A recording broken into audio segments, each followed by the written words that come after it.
کہ انسان نو جنہیں قتل کیتا ایک بندے نو کلمہ پڑھن والے نو ایک انسان نو جنہیں نا حق قتل کیتا انہیں پوری دنیا مار دیتی حضرت آدم علیہ السلام تو لے کے قیامت تک جنہیں لوگ آئے تو جنہیں آن گے انہیں سارے بندے مار دیتے جنہیں ایک نا حق قتل کیتا ایک کلمہ پڑھن والے نہیں پتا کتنی شان ہے میرے نبی کعبے دے سامنے گئے سامنے کعبہ ہے ادھر کعبے دا بھی کعبہ بڑا بولو گے سبحان اللہ سامنے کعبہ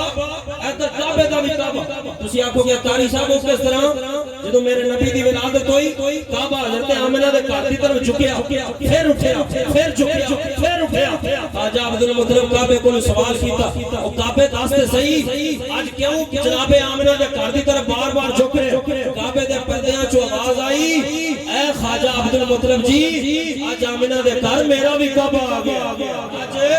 میرا بھی کعبہ حضور کعبے دے سامنے گئے فرمایا کعبے تیری بڑی شان ہے کعبے تیرا بڑا مقام ہے اے کعبے تیرا بڑا مرتبہ ہے پر یاد رکھی تیرے نال وعد کے میرے ایک کلمہ پڑھنے والے دی شان نہیں تیرے نال وعد کے کعبے بڑا مقام ہے تیرا پر تیرے نال وعد کے عظمت میرے ایک غلام دی جنہیں آمنہ دے لال دا کلمہ پڑھ لیا او دی بڑی شان ہے شان عطا فرمائی آمنہ دے لال نے